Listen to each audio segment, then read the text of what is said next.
Hey everyone, today is May 16th, 2021.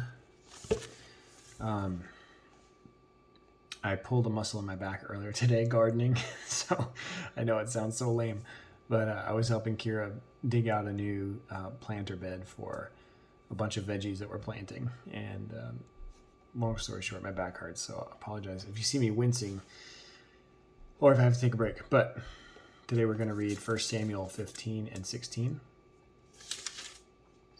John 16 through 33, Psalm 119, 49 through 56, and Proverbs 15:33.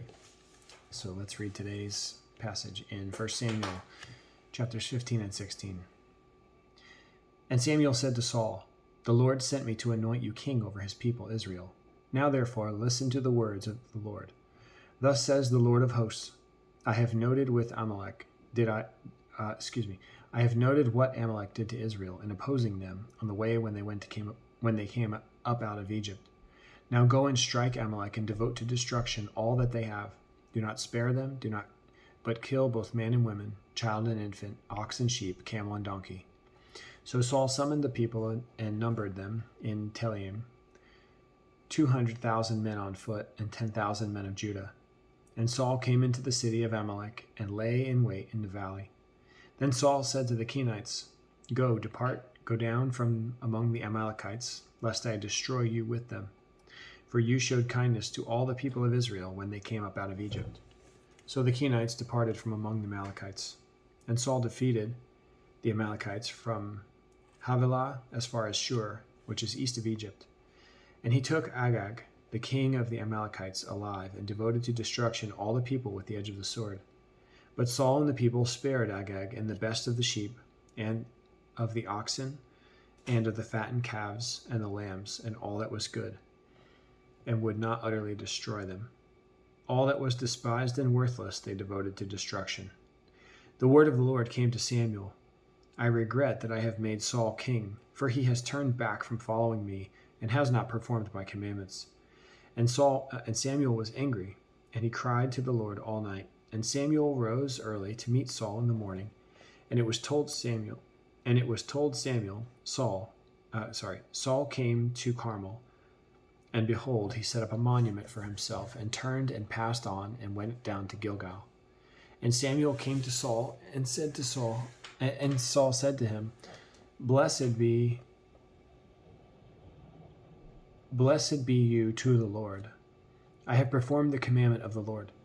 And Samuel said, "What then is this bleating of the sheep in my ears, and the lowing of the oxen that I hear?" Saul said, "They have brought them from the Amalekites, for the people spared the best of the sheep and of the oxen to sacrifice to the Lord your God, and the rest we have devoted to destruction."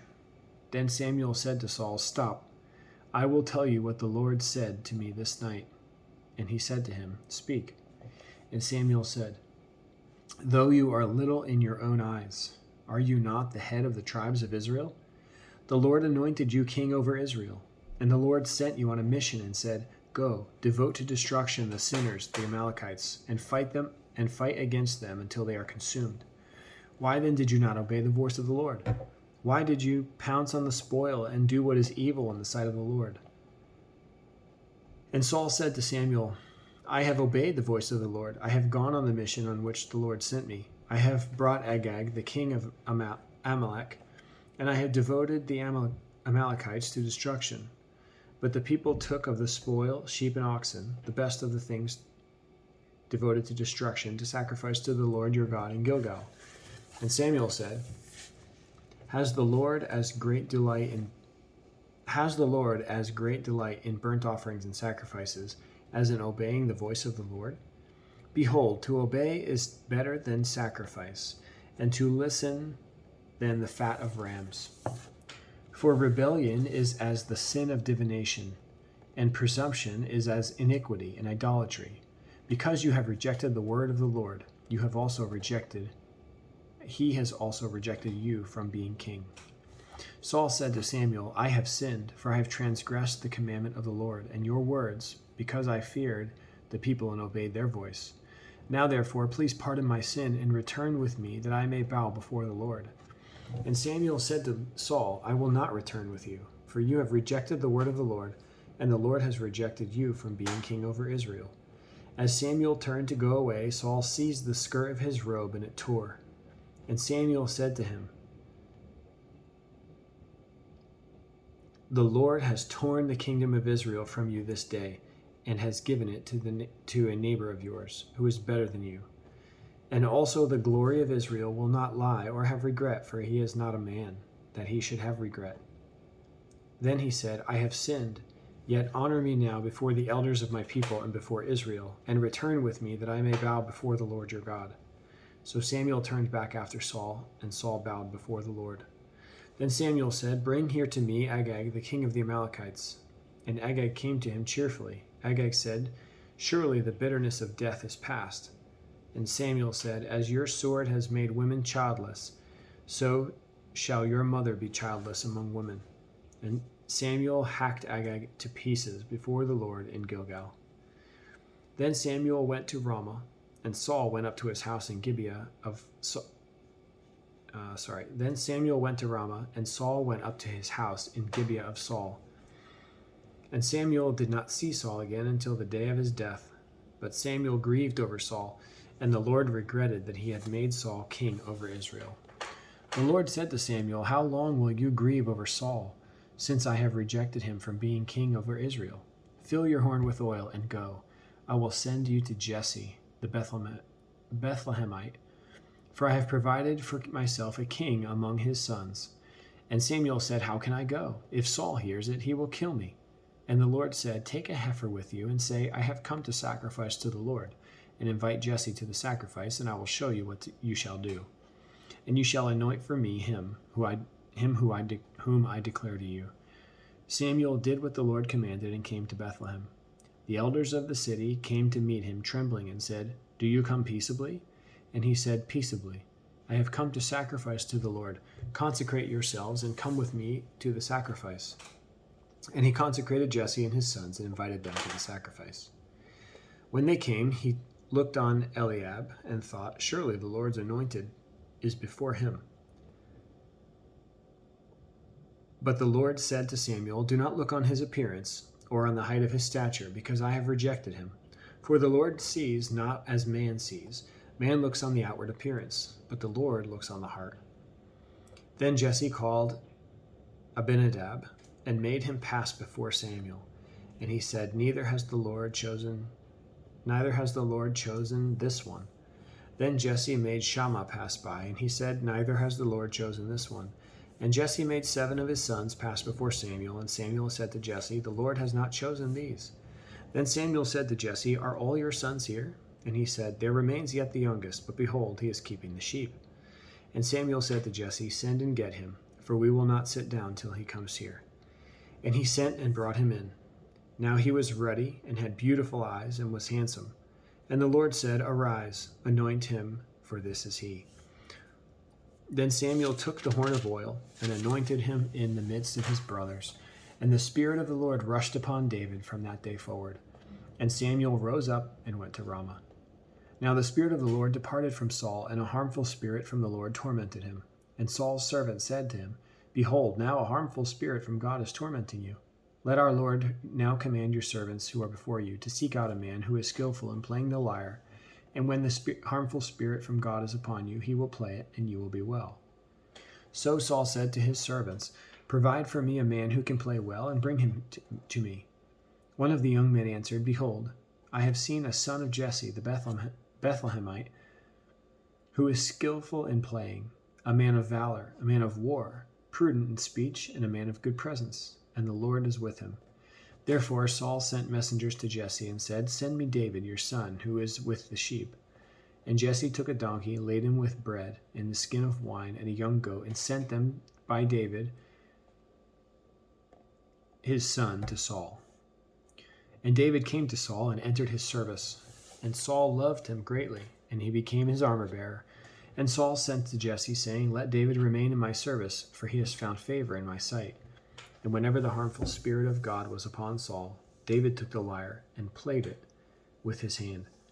So Saul was refreshed and was well, and the harmful spirit departed from him. John 16:16 through 33. A little while, and you will see me no longer, and again a little while, you will see me. Some of his disciples said to one another, "What is this that he says to us, a little while, and you will not see me, and again a little while, and you will see me? And because I am going to my Father." So they were saying, "What does he mean by a little while? We do not know what he is talking about." Jesus knew that they wanted to ask him, so he said to them, "Is this what you are asking yourselves? What I meant by saying a little while and you will not see me, and again a little while and you will see me? Truly, truly, I say to you, you will weep and lament, but the world will rejoice. You will be sorrowful, but your sorrow will turn into joy. When a woman is giving birth, she has sorrow because her hour has come. But when she has delivered the baby, she no longer remembers the anguish for joy that a human being has been born into the world. So also you have sorrow now, but I will see you again, and your hearts will rejoice, and no one will take your joy from you. In that day you will ask me nothing. You will ask nothing of me. Truly, truly, I say to you, whatever you ask of the Father in my name, he will give it to you. Until now you have asked nothing in my name. Ask and you will receive, that your joy may be full. I have said these things to you in figures of speech. The hour is coming when I will no longer speak to you in figures of speech, but I will tell you plainly about the Father. In that day you will ask in my name, and I do not say to you that you will... In that day you will ask in my name, and I do not say to you that I will ask the Father on your behalf, for the Father himself loves you, because you have loved me and have believed that I came from God. I came from the Father and have come into the world, and now I am leaving the world and going to the Father." His disciples said, "Ah, now you are speaking plainly and not using figurative speech. Now we know that you know all things and do not need anyone to question you. This is why we believe that you came from God." Jesus answered them, "Do you now believe? Behold, the hour is coming, indeed it has come, when you will be scattered, each to his own home, and you will leave me alone. Yet I am not alone, for the Father is with me. I have said these things to you, that in me you may have peace. In the world you will have tribulation, but take heart, I have overcome the world." Psalm 119, 49 through 56. Zayin. Remember your word to your servant, in which you have made me hope. This is my comfort in my affliction, that your promise gives me life. The insolent utterly deride me, but I do not turn away from your law. When I think of your rules from of old, I take comfort, O Lord. Hot indignation seizes me because of the wicked, who forsake your law. Your statutes have been my songs in the house of my sojourning. I remember your name in the night, O Lord, and keep your law. This blessing has fallen to me, that I have kept your precepts. Proverbs 15:33. The fear of the Lord is instruction and wisdom, and humility comes before honor. Good stuff. A couple things that stuck out to me this week, for this day's reading. From 1 Samuel, from John 16:33. It says, Jesus says, "I have said these things to you, that in me you may have peace. In the world you will have tribulation, but take heart, I have overcome the world." So good. And then in Psalm 119,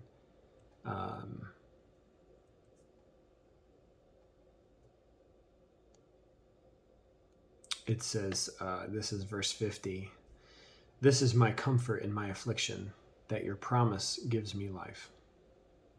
So good. Cool.